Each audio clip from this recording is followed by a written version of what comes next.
Watching you all's faces, priceless, priceless. See, you never know what's going to happen at the White House. Okay, all right, let's breathe.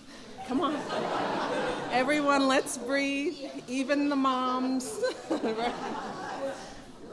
Well, while everybody's getting settled, I just want to welcome you to the White House. Hi. How are you? Good afternoon.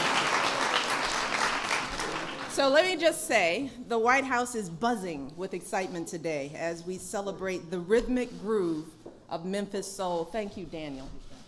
It's taking care of my hometown girl, Mavis Staples. We are just so thrilled to have you. Sure you want to be? You don't have to be on that stool at all. You do what you want to do. So we need a little step stool is what we need. All right. She packs a big punch, don't worry. I know. We're just thrilled to have you. I want to start by thanking our wonderful guests for taking the time because, you know, we ask a lot from people when they come and perform. I was just joking. It slowly turns into an all-day affair, but the degree to which everyone so graciously offers their time on a day like this, it just warms my heart, and we are just so grateful. Let me introduce everyone on the stage. For those of you who don't know, we have Bob Santelli from the Grammy Museum, who has been here a number of times with me. And of course, these 5 incredible musicians, Sam Moore.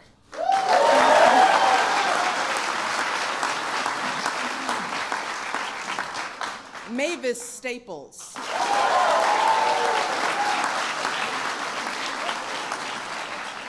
And I don't know if you guys recognize this young gentleman in the middle, Justin Timberlake.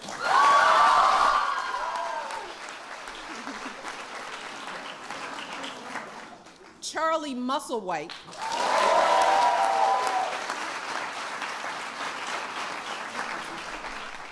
And Ben Harper.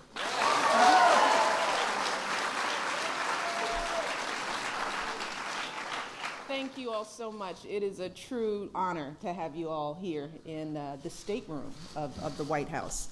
But in addition to these icons and legends, we are also thrilled to have with us today some other stars. All of our young people, you all are our stars, yes.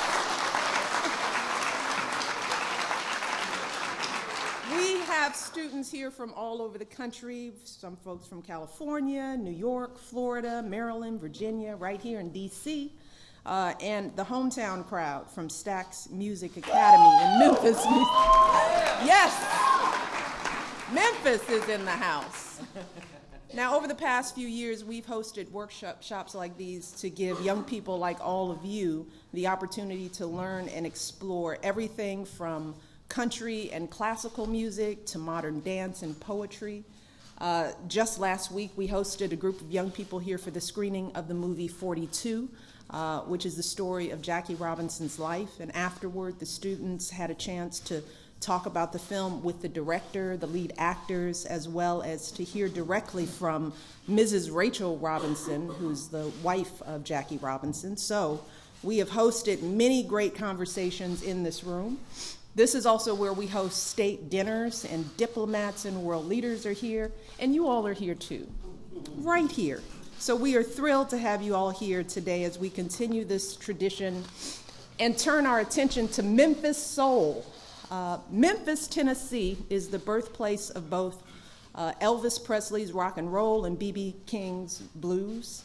And while you can hear both of those influences in Memphis Soul, this music has a style and a story uniquely its own. Back in 1957, a young man started a record label out of his garage. The next year, his sister took out a second mortgage on her house to help him buy some new recording equipment. And just a few years later, their company, Stax Records, was churning out nationwide hits. And soon enough, Memphis had a few more record labels and its own brand of soul thanks to performers like Otis Redding, Sam and Dave, the Staples Singers, Isaac Hayes, and of course, somebody my husband thinks he sounds like, the Reverend Al Green. Let's just tell him he does, okay? since he is the president, we like to boost him up a little bit. But today, that music is still alive. Ben and Charlie teamed up on a new album from Stax that came out earlier this year. But the best way to understand this music is to hear it and feel it. So in a little bit, I'm going to turn it over to Bob, and you're going to have a chance to hear some stories and songs from these folks up here on stage who have so graciously given their time. But look, as you listen, I want you all to keep one thing in mind. And I try to say this to every young person that I encounter that walks through those doors. But realize that none of these folks up here arrived here on the basis of talent alone. They're here because they've been working hard to perfect their craft since they were at least your age, and many of them even younger. Ben Harper first picked up a guitar at age 6. Mavis Staples and Sam Moore have both been performing since they were kids, singing gospel music in church. When Charlie Musselwhite was getting started, he had to fit in his gigs between shifts at his factory job.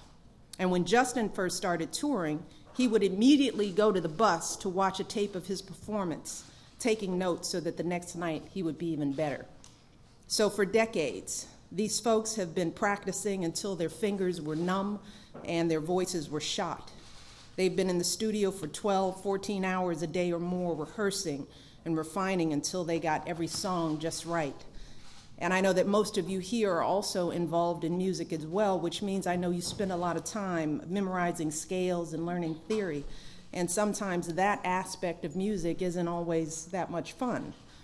But I want to emphasize, and I think these people up here will back me up, that the only way for you to become the best musician you can be is pushing through those moments when something doesn't seem fun, by spending hours in the practice room repeating those scales and drilling into that theory.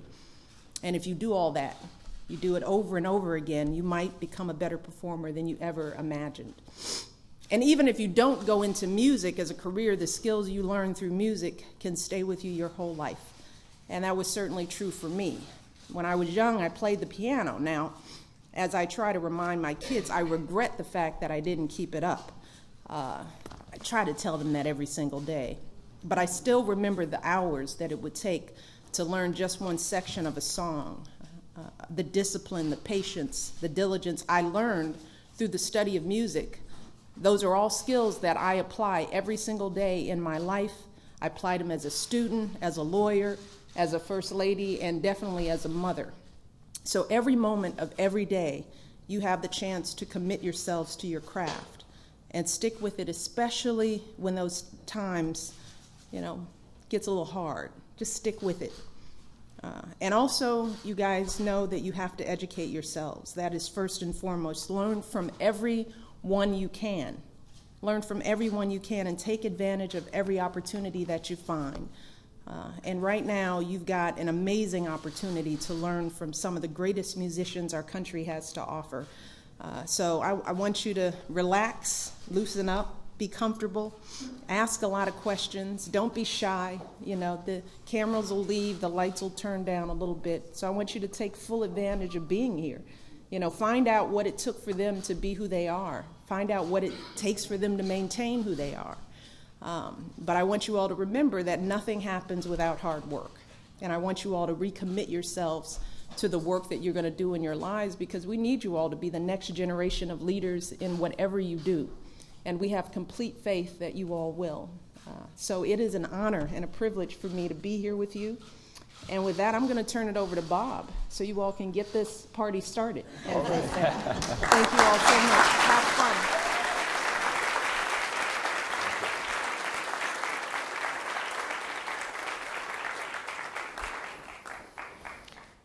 As the First Lady said, this isn't the first time we've done this here at the White House. The Obama administration has been gracious enough to allow American music to come into this room, into this house, to allow not just the celebration of the music, but also to pass along the inspiration and information that comes with these great American music forms. Last night, we spoke about the blues, but we've also been here for country music and the music of the civil rights era. We've talked about classical music and so many others, because when you think about America, and you think about what art form so accurately reflects who we are as Americans, the first thing that comes to anyone's mind, including myself, is music. We are a nation of immigrants, and every immigrant who came to this country, no matter from where or when, brought an element of music with them. And thanks to that immigrant experience, what we have now is one of the most diverse, most exciting, most compelling music traditions that any country has ever had. Today, we're going to talk about soul music. And in 1967, a young man named Arthur Conley asked young America a very, very important question on the radio. The soul music, right?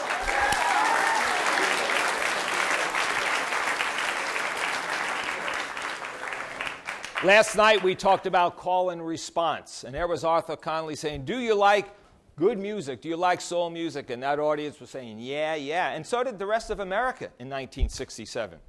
Because at the time, soul music was just beginning to reach its zenith or high point in the 1960s as a great American music form.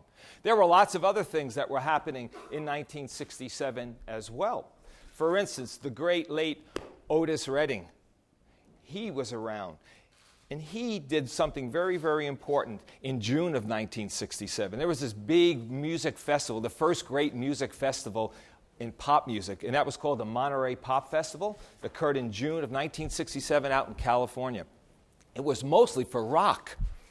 But all of a sudden, there were a couple of people who said, oh, there's this other guy on the bill. His name is Otis Redding. And for the first time, all of America heard Otis Redding sing soul music, which literally changed the way we listen to music. It was such an astounding performance. It was so amazing that even though Jimi Hendrix was on that bill and The Who were on that bill and many, many others, it was Otis Redding who really stole the show. He sang soul music. So the question is, what is soul music and where did it come from? Well, for that, I have to take you back a little bit in time. We spoke about the blues last night and really tried to understand the essence of the blues. In the 1930s and 20s and 40s, right up to the 1950s, most African Americans, if you were to ask them what was their music form outside of the church, it would be the blues. Okay? Now, by about 1959 or so, an artist by the name of Ray Charles comes up with a song called What I Say. And that particular song is often considered to be the very, very first soul song. Well, how did that happen?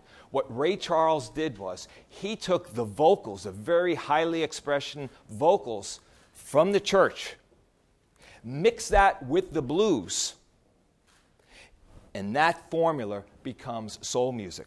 So for the very first time in a whole maybe 2 generations, young people are saying, you know what, that blues is my parents' music. I have a new music that represents me as a young African American. And it will become soul music. At exactly that same time, up in Detroit, Michigan, a young entrepreneur named Berry Gordy was creating a soul sound. Even though we weren't yet calling it soul, he was creating a soul sound that would become known as Motown. But then also down in Memphis, same kind of situation. A guy by the name of Jim Stewart and his sister Estelle Axton, they put together a record. They didn't know a record label. They didn't know what to call it, so they took the first 2 letters of Jim Stewart's last name, ST, and they took the first 2 letters of Estelle Axton's last name, AX. They put it together, and they called it Stax. And then those 2 record labels, and even though there were a lot of other ones as well that recorded soul music, but those 2 become the principal record companies that would release so much of great American soul music. Now, up in Motown, they really kind of kick it off first. The earliest soul hits are coming from Motown, by and large, because Berry Gordy had found the formula to get on the white pop charts. And all of a sudden now, white, Black, Latino, everybody was listening to the sound coming out of Motown, this new sound of soul music. And it was a great, if you will, counterpunch to what was happening also in America at the time, the arrival of the Beatles. The Beatles were coming into America for the first time. But down south, at first quietly and only in the black music communities, but then by the mid-1960s, we get another sound of soul music as well, and that is that Memphis sound. Now, it's not just Stax. There's High Records, there's Fame Records, Atlantic Records in New York City, and Atco Records in New York City. They're all producing great soul music. So by the mid-1960s, we have a soul explosion. You couldn't look at any of the pop charts from 1966 and 67 and 68 without finding a whole lot of great soul songs. Aretha Franklin, the great Aretha Franklin, took a song written by Otis Redding called Respect. You all heard that song, I'm sure. And not only was that song important as a great soul song, but it also began to now reflect what was happening in young America, because this is the time of the civil rights movement. This is the time when African Americans, especially young African Americans, are standing up and saying, this is my country too. I have a piece of it. This music is reflecting who I am as a young black man or a young black woman. And young white kids were saying, that's right, and you make great music, and this is my music too. Respect stands for me too. So all of a sudden, soul music doesn't become a black music or a white music. It becomes American music, and we all embrace it. Otis Redding, as I said, wow, what a talent he was. He could write. He wrote the song Respect. He just knocked the house down at the Monterey Pop Festival. But very, very unfortunately, he dies. He dies in December of 1967 in a plane crash. And after that, he releases one final song, Sitting on the Dock of the Bay. Again, you guys heard that song. Great, great soul song. But so sad that was the last song we would hear from him. There was so much more he could have given us. But there were others. There were others like James Brown, Wilson Pickett, Sam and Dave, the Staples Singers. They all created this sound. And I'm pretty sure they would agree with me. It wasn't just a name of a music. Just wasn't, well, this is what we're going to call this music. It was also the way the music was sung. What do I mean by that? I'm going to play you some quick examples, just tiny examples, so that you can more or less hear what we're saying here. There's a song by the Beatles. It's called Day Tripper. You may have heard it before. They released it's a big hit for the Beatles. Let's hear a little bit what the Beatles sounded like. Let's see what Otis Redding does to that song. Listen to the Patti Page sing a country again, play or sing Tennessee Waltz. The other, right? A completely different feel. What Patti Page did with Tennessee Waltz is beautiful. It's considered the American classic. And what Otis did was he elevated, took it a completely different direction, because soul music is so emotionally intense. It comes right out of the church. Many of the greatest soul singers learned to sing in the church. Almost all of them. You interview them, where did you learn to sing? In the church. So they had that added benefit, especially in African American churches where sounds and voices and song was so very, very important. So by the late 1960s, we are Soul America. It is a part of America's soul music. But like American music always has been and probably always will be, nothing stands still. Forever, not even for a little while when it comes to music, because by the early 1970s, even though soul music will continue to this day, I think Justin Timberlake is a perfect example of that, bringing soul into what he does. But we start to say, well, what else can we do? And now we have the arrival of funk. And we all heard funk music before, very close to what was going on in soul music. And then in the early 1970s, right at the time when Marvin Gaye, one of the greatest soul singers of all time, is recording some of his greatest records, there's a guy by the name of DJ Herc up in the Bronx who had just come here from Jamaica. He's creating the earliest sounds of hip-hop in his basement. So music keeps inventing and reinventing itself. It reflects who we are as Americans. Almost every generation adopts a particular kind of music for their own to represent them. And in the late 60s, in the 70s, soul music was absolutely the #1 vocal form, not just here in America, but the entire world loved and still loves one of our greatest American musical expressions, soul music.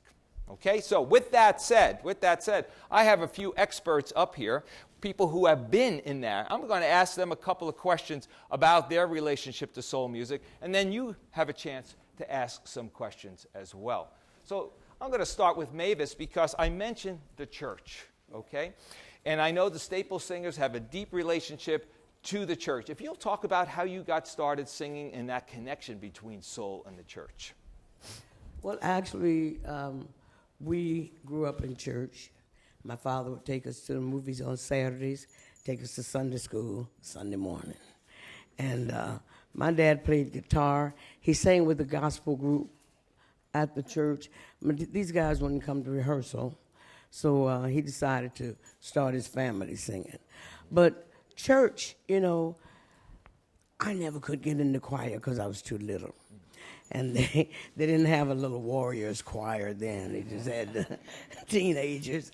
But church music is just, you just have a good time. That's why we call it good news music. And it's a fire that hits you, you know, from the minister to the choir. And it's just you clapping and playing your tambourines, dancing. And it's just a wonderful place to start your music. Wonderful. Lots of kids are joining choirs right now to, you know, get started with their careers. And it was easy then to take what you were learning in the church and put that into soul music and what you were doing on the stage on Saturday nights or whatever. Right. And we felt like singing a church song, you know, it's all the same. Rather than saying Jesus, it's saying baby. Right. You know. Right. That's easy. It is. Jesus was a baby first. Jesus was a baby first. He was. So they go all the way back. And it works, you know. It's all of the soul is there, all the strength is there. But my baby left me. You know, Jesus is with me. That's about as simple as you can put it. That's about as simple as I can put it. Right. Let me ask Sam, because Sam was part of one of the great soul duos of all time, Sam and Dave, right? Absolutely.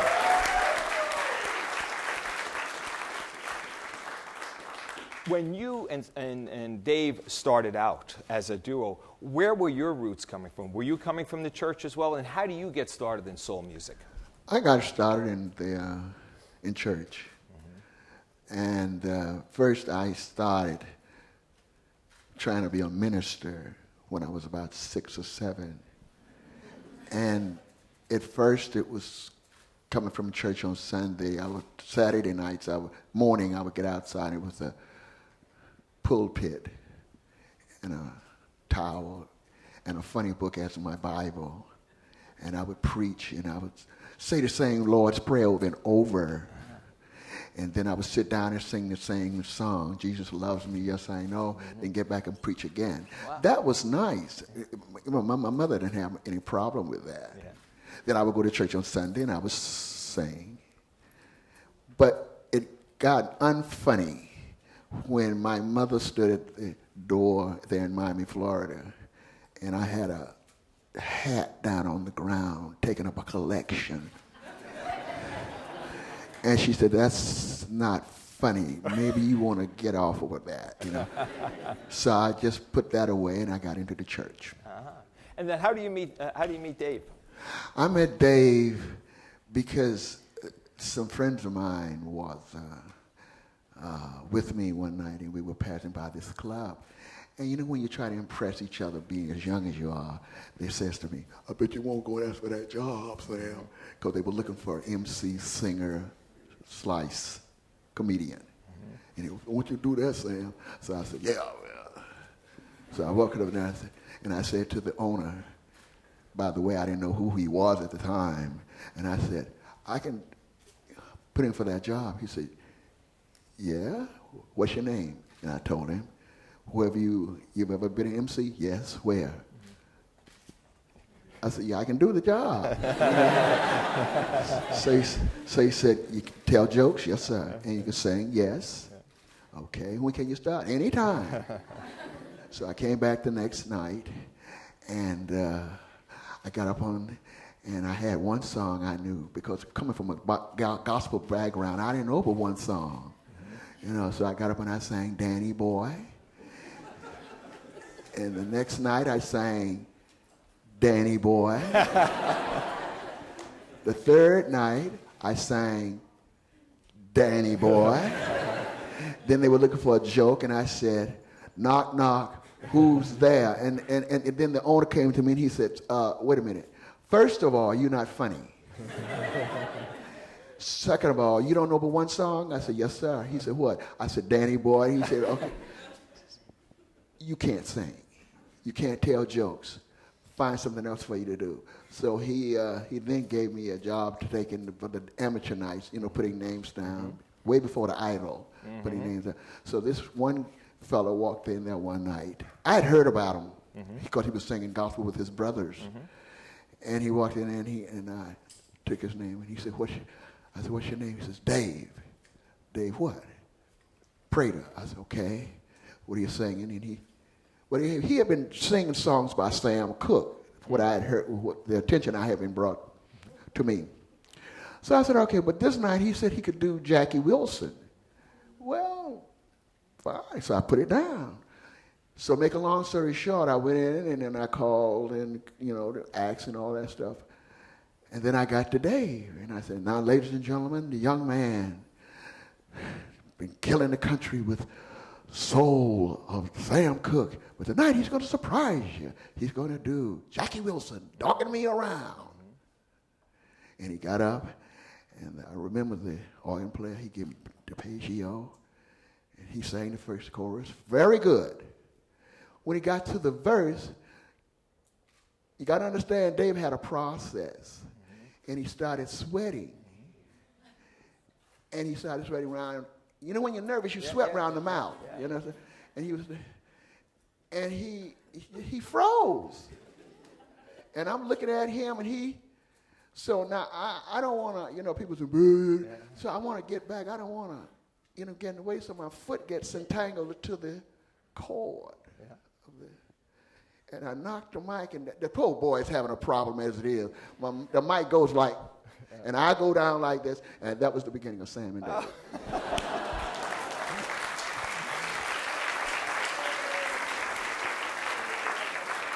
You know what I think we should do?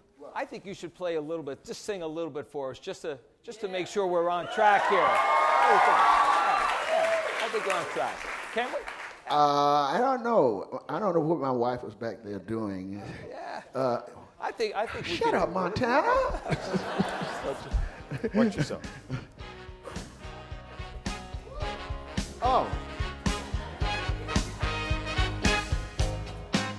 Don't you ever feel sad? Lean on me when times get bad. When the day coming and are you there? Hold on.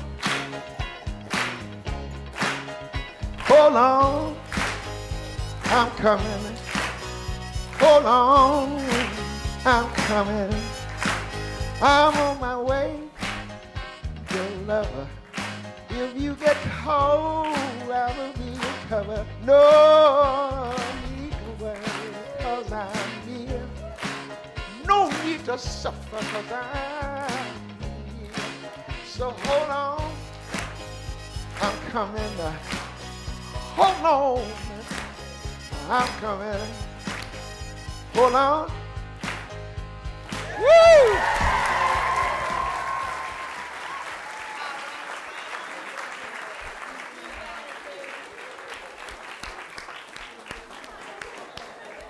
Pretty good, huh? Yeah.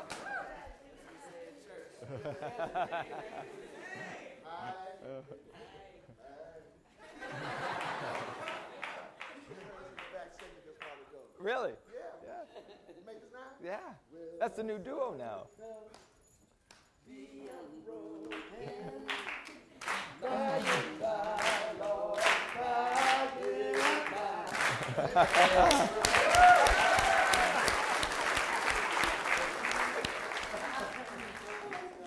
While all this was happening, Charlie, I think you were born in Mississippi, but you spent a lot of time in Memphis, right when all this stuff was happening. Tell us your version of what was going on in terms of, you were a blues guy, but the blues and soul and gospel all connected. What did that mean for you as an artist? Wow. Well, like you say, I was into blues, really, but all of it I was listening to, anything from heart with heart. Old hillbilly music, gospel music, And I was fascinated with the street singers in downtown Memphis, the blues singers. I'd follow them around when I was like 8, 9 years old, listening to them, and I'd watch them playing guitar and try to figure out how to make them chords and stuff. And Memphis has the best gospel radio. Man, it'd be records and recordings from church services, and I would just soak that up. I just loved all that.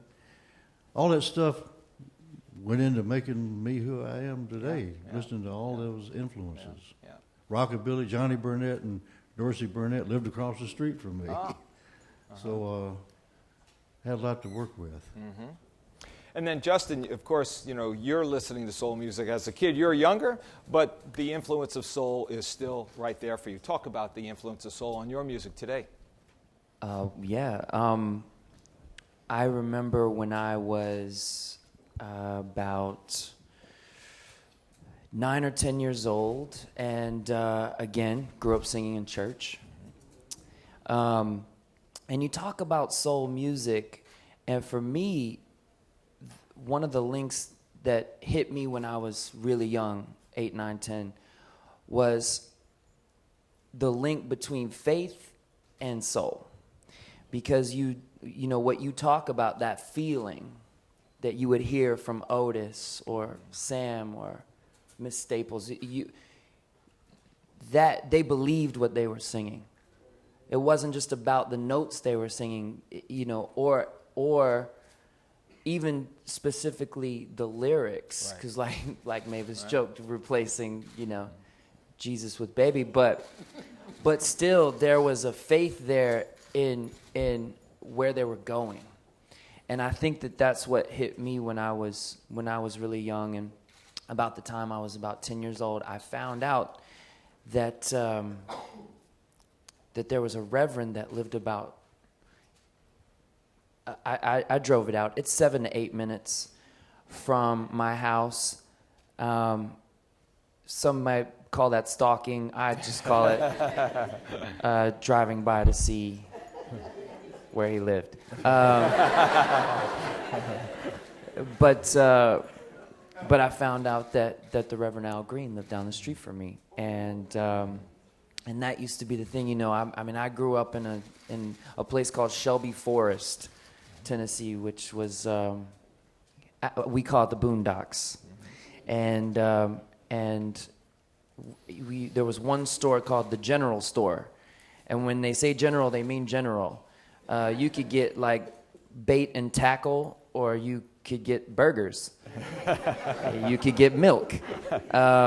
It really was general, but you used to go down to the general store just to see if the Reverend Al Green would drive by.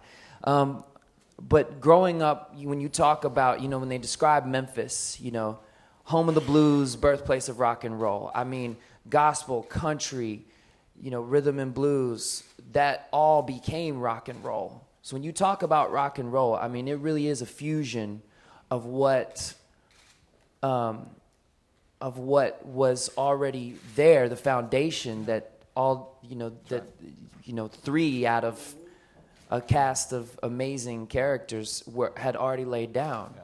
And like they said, it really did come from gospel. So, I mean, church was the first place that I got brave enough to sing. And up until the time I was probably 8, my mother makes a joke that she's surprised, 2 things. She's surprised that I even know what she looks like, and also surprised that I have an obsession with Air Jordans. Because up until the time I was 8, I walked around looking at my feet. I was pretty shy.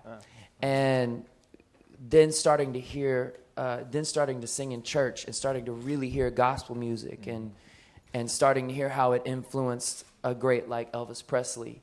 And to go, well, what was he listening to that influenced him to make all those gospel albums? And then to realize at 10 years old that so much of that music was made right where I lived. It meant more to me. It was special to me. I felt linked to it in a very special way. So, and you know, for instance, with my latest record, I feel like for the first time I'm really getting an opportunity to infuse.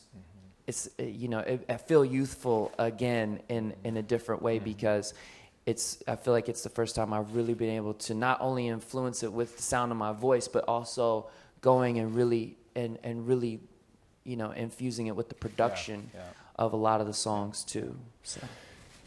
At the Grammy Museum, we talk of great Grammy moments, things that happen on that show that are just totally memorable. You had a Grammy moment a couple of years ago when you got to sing with Al Green. Can you just summarize for the kids here how that happened? Because it really wasn't expected to be happening, right? And there's the producer right back there. The Grammys go live at 5 p.m. on the West Coast, so we can be live at 8 on the East Coast. And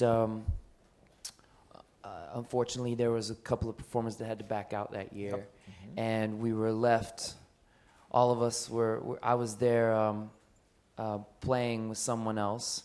And I came into I walk into my dressing room after the sound check for the artist that I was playing with. And one of my great friends, Ken Ehrlich, and the president of Neris now, who, funny enough, used to be the president of my publishing company at Zamba, Neil Port now. So it was always a big supporter for me. I walk into my dressing room, and everybody's looking at me like I owe them money. And I said, "Oh no, this is not good."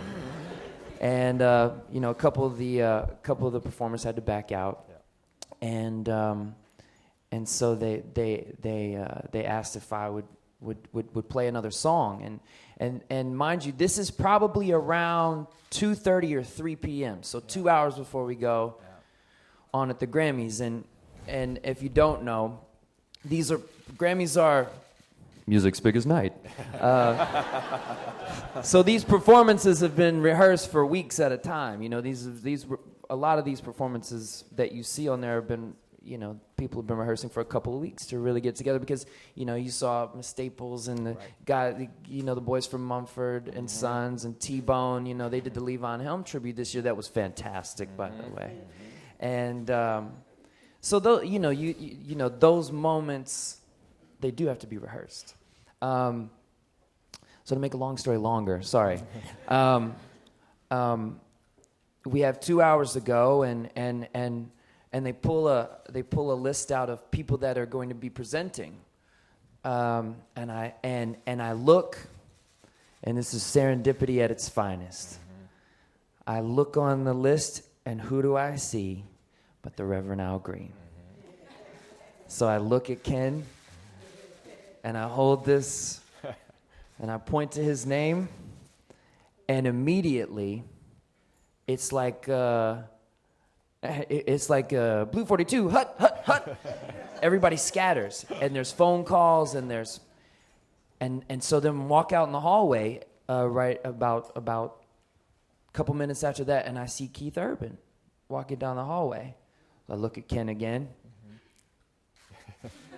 So we grab Keith, we pull him in my dressing room, we say, "Hey man, what if we gave you 12, 16 bars to play a solo on this?" And then I look on the list again, and I see there's a group that I grew up listening to as well that put their own Philly influence of that soul sound in by the name of Boyz II Men. I say, "Get him on the phone."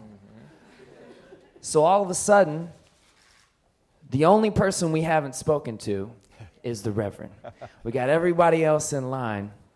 And at this point, it's probably about 3:30. And so we're an hour and a half before we go live.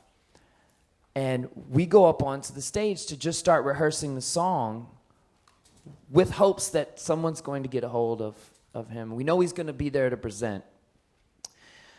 Somewhere around 3:45 to 4 o'clock, or very close to whenever the doors open for the Staples Center, you see this mink coat coming down from the rafters. It's almost like the angels. But he comes running onto the stage, and I obviously met him many times before, being from the same city, and he comes running onto the stage. He goes, Justin! Oh, it's It's so good to see you. I'm sorry I'm late. They called me. I was in the tub. So not only am I taken aback from his entrance, but now I have the visual of a holy bath full of bubbles, and the Reverend Al Green gets a phone call, and he runs into his closet, because this is how my sketch comedy mind works. He runs into his closet like Clark Kent and comes out Superman in a mink coat. And we ran through half of the song. We spoke about where we would trade verses, and it became a Grammy moment. We didn't actually get to rehearse the whole song, but what we did on stage was very free, and freestyle, as we like to say, and so that's how that happened. A great Grammy moment, right? And a great story. I was in the tub. Ben, talk about your roots too, because you have soul in your background as well. Oh yeah, my background is crazy. Yeah. My life just. I don't want to say It's that. been a long music immersion program. My mom is here, and our family has had a music store. Hi, Mom. We're in the White House, and we've had a music store, and the doors are still open today, called the Claremont Folk Music Center, and it's been open since 1958, and it's focused in and around American roots music. Yeah, but you also, when you sing, despite the fact that I think I first met you, you were playing with Ringo at the Grammy Museum, We were his right? backup. My band was his backup band. That's right. But clearly, the way you approach your singing, there's elements of soul in that as well. Describe that. Where does that influence come from? Who were you listening to as a kid that gave you that soul connection? Oh, I was listening to Mavis and Charlie. Yeah. And Sam. I was listening to all these folks up here. I grew up with them, still growing, trying. Yeah. Well, I think it's safe to say that soul music is a part of every great American singer. I mean, you can't not, it's there. It's there. And it will continue to be there, like I said. I was listening to Journey on the radio the other day, and I was like, if Sam Cooke was alive and could hear Steve Perry, I wonder what he would think. Yeah. So let me open it up. Let's allow the kids to ask some questions, okay? So if you would. Yes. Yes. He needs Sam. He needs you. That's Ken Ehrlich, by the way. That's the producer of the Grammy Awards, right? Thank you.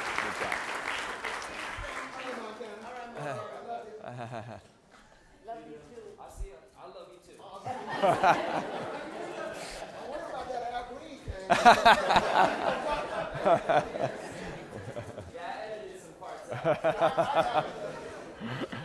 So if you ask a question, I'll acknowledge you. Stand up.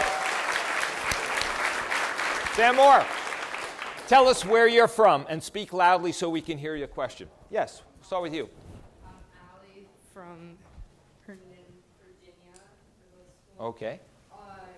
Obviously, your album, like how many years ago when you worked with Timbaland, it's a lot different than your new album. Were you like scared at all to see how the public would take it, since it's very different than what's popular right now? And I really loved it, just by the way. Well, thank you. I got into a funny conversation.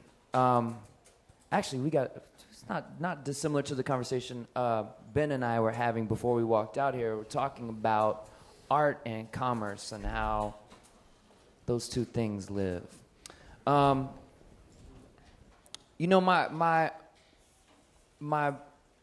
first and second albums were influenced by probably, most of all the music I was listening to at the time. And, if you listen to my second record, funny enough, I was listening to, this may not make much sense because I feel like you're influenced by a lot of different styles of music, growing up loving music. But at the end of the day, your voice is your voice.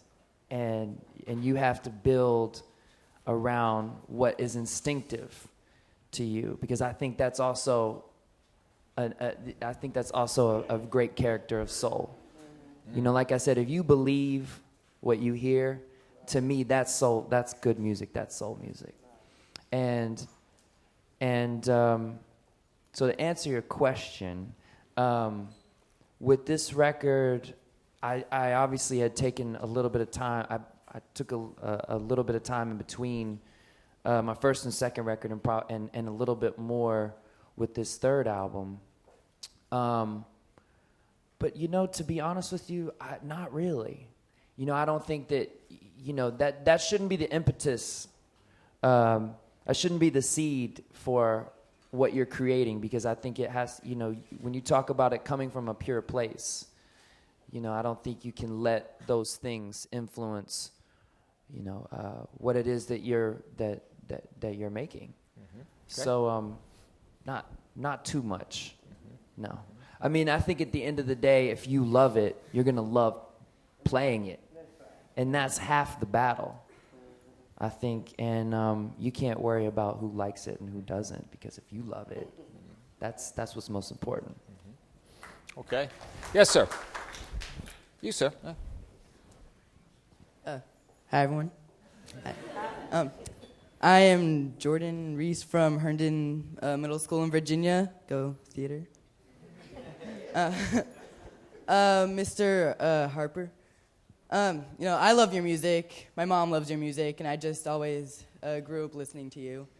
And I was just wondering, what inspired you to become a singer, performer? Like, how old were you? What were your inspirations? And yeah. I know people who grew up around a lot of music and are musicians. I know people who grew up with no music in the house and are musicians, so there's really no rules. If you feel it, just grab at it. Always keep pen to paper. Writing songs and writing your own songs and feelings and ideas is a crucial element, I think. Learning an instrument, if you also want to do that, can influence songwriting. So just having the discipline to keep, as the First Lady said, the discipline. Once your fingers start really hurting, that's the time to really start practicing. Great. Let's see. Thank you. Yes. Hello, my name is Luis Rosado Bermudez. I'm from Howard W. Blake High School of the Arts in Tampa Bay. And I don't know if I'm going to need this or not. So, and my question is to all, it's an open question to all of you guys. What were some of the challenges that you all faced to become such artists, to become such legends in the music industry? Okay. Mavis, you want to try that one first? Well, in gospel, my family sang strictly gospel when we started. And that was a thing, we couldn't be heard a lot. We couldn't be heard a lot because, people who were up at 4, 5 o'clock in the morning when the gospel shows came on the radio. But then, as far as that was, we would continue to keep trying. You got to climb that ladder to get to where you want to go. Nothing's going to stop you. But a lot of our challenges were me not wanting to rehearse. I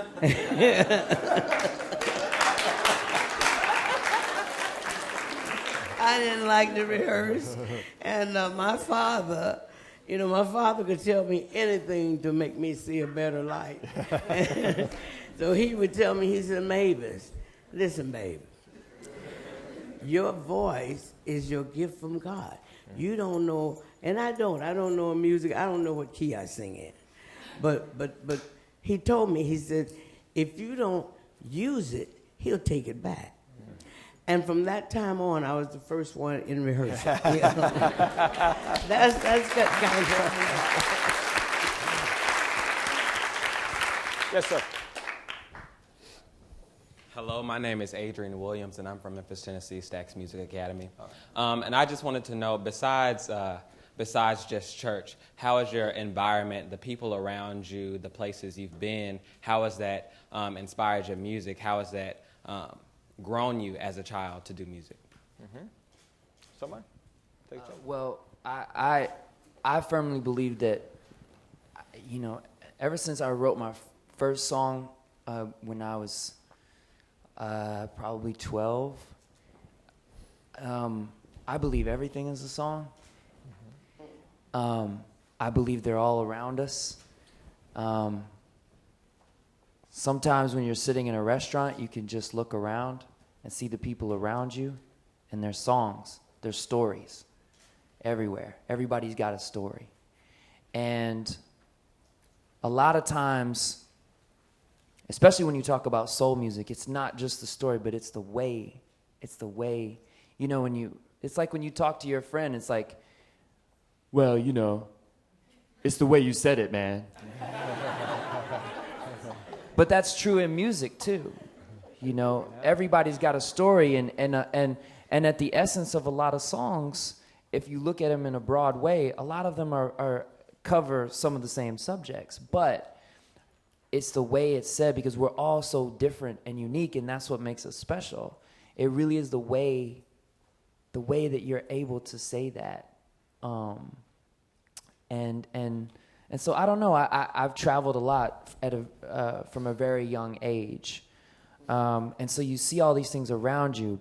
But I will say, everything that I instinctively learned before that, you know, where you are right now, everything that I instinctively learned before that, it stays with you. Yeah. You know, it really does stay with you. So, anybody else? Did I cover it? You covered that one. Okay, now we're good. Let's see. Noah. Our saxophone player. Hi, my name's Noah. I'm from Howard W. Blake from Tampa, Florida. Justin, this is towards you. When you were first starting off, did you ever find yourself having doubts about, you know, not the music or being able to sing or anything like that, but having doubts making your music known to the public? Well, yes and no, because I did also have doubts about my voice and my music. I think that that's only natural. It's easy to second guess yourself. You know, I find a lot of times when you're working on melodies or lyrics or even chord progressions, I find that you feel like you want to leave no stone unturned, so to speak. But a lot of times you end up going, after the 8th or 9th idea, you end up going, what was that first thing we did? Yeah, it's like you go back and you go, what was that first thing we did? And it usually ends up being the thing. It usually ends up being the song that becomes the song that is the song that you hear.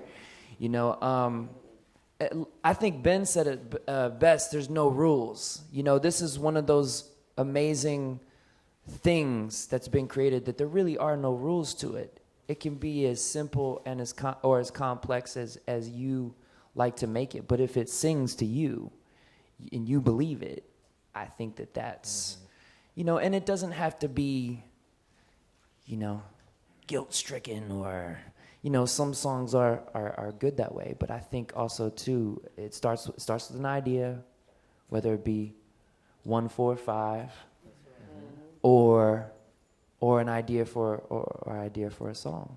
Success also. Like, yeah. Is success being happy with what you put out, or is success other people liking what you put out? Yeah, I think also. Yeah, I think going back to, if you love it, it's there. You know, I think about. I said this recently in an interview, and the interviewer looked at me like I was speaking Japanese.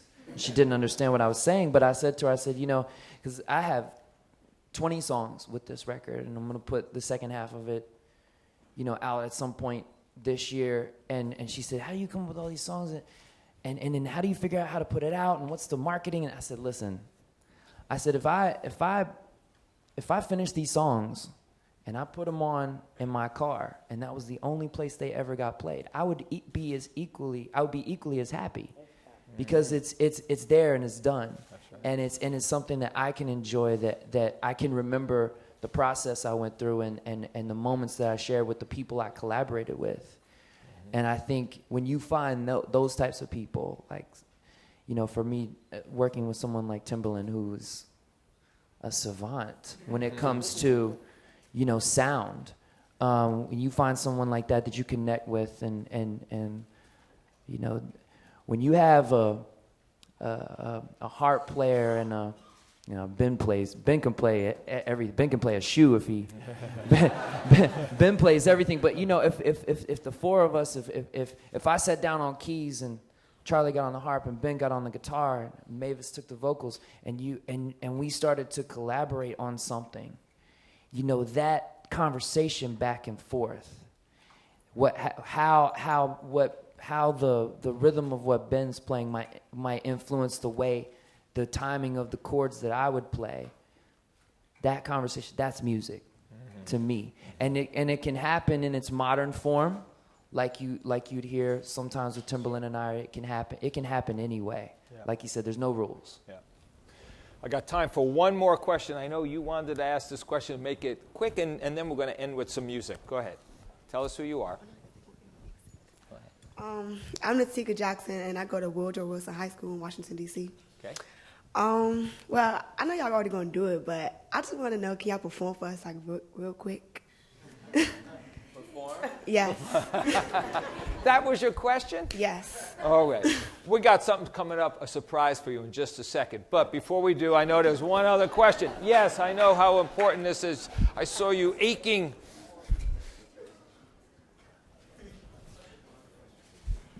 Last question. My name is Jordan Adams from Herndon Middle School. Justin Timberlake, I was wondering...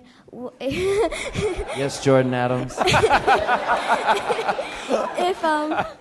If is there any way that you usually get your inspiration to write your songs? And I'm a really big fan, by the way.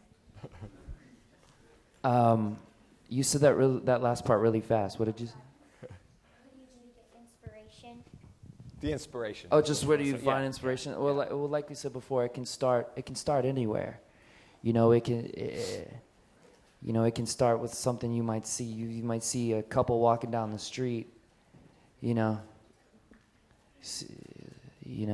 they're holding hands, and the next thing you know, you're writing things like, I wanna hold your hand. You know what I mean? There you go. And it can start with, I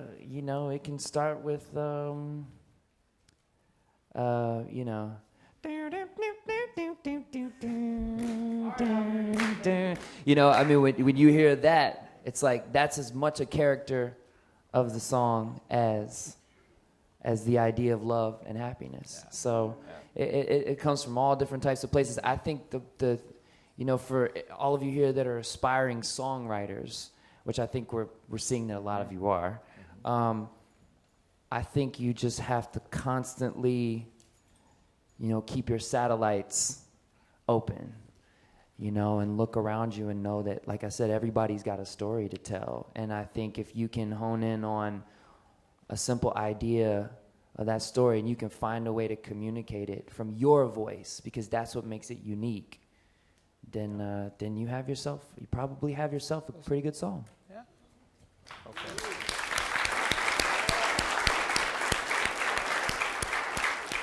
While Mavis is going to leave, you need to get to rehearsals. Yes, so I'm going to help you off here. Okay.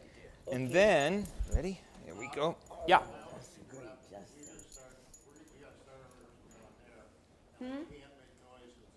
Okay, well, we have our final song, okay, and then we will wrap up.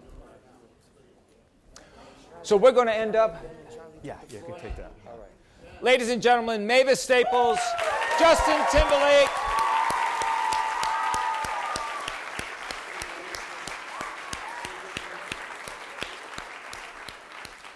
And we're going to end today with a song, Charlie Musselwhite and Ben Harper, from their brand new album, I believe.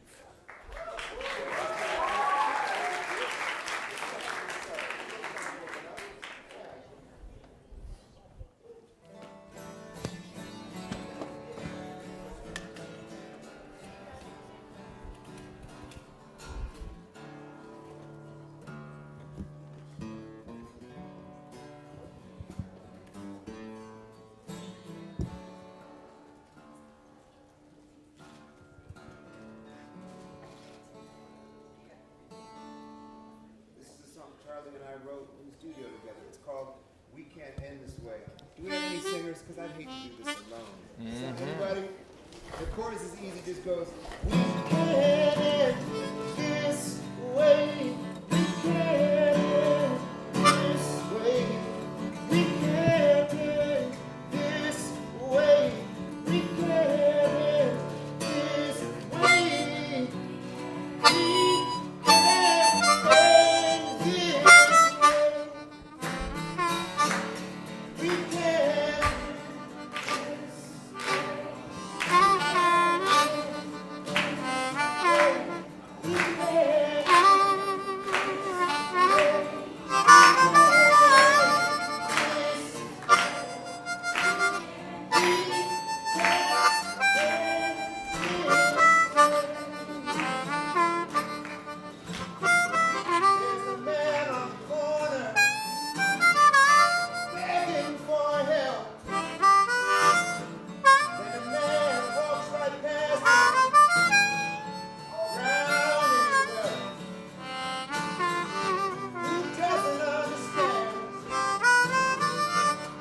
Ben Harper and Charlie Musselwhite.